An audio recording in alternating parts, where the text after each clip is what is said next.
निश्चितच हा आक्रोश मोर्चा आज जरी या ठिकाणी असला तर एक नवीन एल्गाराची सुरुवात आहे आणि येणाऱ्या काळामध्ये जे आरोपी आहेत त्यांना निश्चितपणे सजा होईपर्यंत हे सर्वसामान्य जनता शांत बसणार नाही।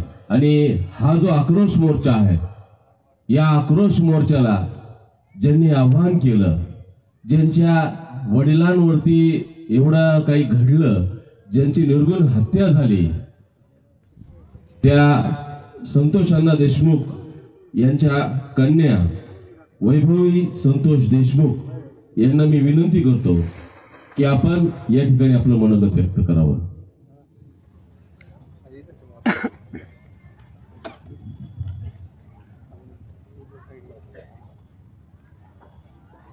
संत एकनाथ महाराज, गंगा माता आणि श्री दत्त असलेले असे पैठण क्षेत्र, याच पैठणला आपण दुसरी काशी म्हणून ओळखतो। याच पवित्र स्थानावरून मी तुमच्या पुढे म्हणजे माझ्या वडिलांवर जो अन्याय झाला त्याविरुद्ध जो न्याय आहे ते न्याय मागतेय।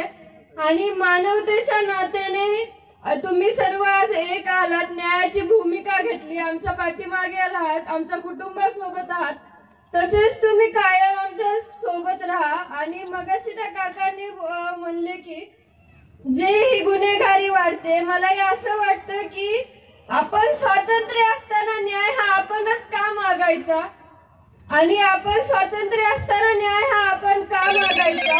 संविधान लिहिले आंबेडकरांनी आणि शिवाजी महाराजांनी, संतांनी जे आपल्याला थोर विचार दिलेत, त्या जर विचारांवर आज आपण चाललो असतो तर ही गुंडगिरी वाढलीच नसती।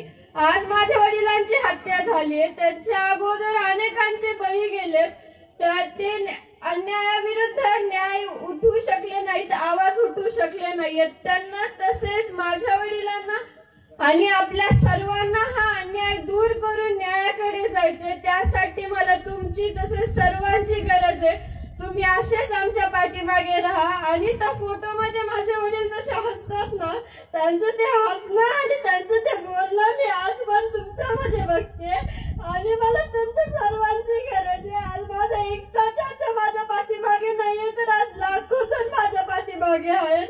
मला तुमची अशीच साथ हवी आहे। माझ्या वडिलांचं जे बलिदान आहे ते आपल्याला व्यर्थ नाही जाऊ द्यायचं, त्यासाठी न्याय मिळवायचा, त्यासाठी मला तुमची खूप गरज आहे आणि तुम्ही असेच आमच्या पाठीमागे राहा।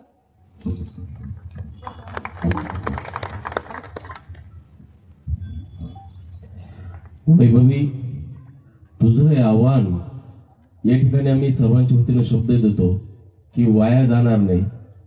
आरोपी जे कोणी असतील त्यांना शिक्षाही झाल्याशिवाय आम्ही सर्वजण शांत बसणार नाही।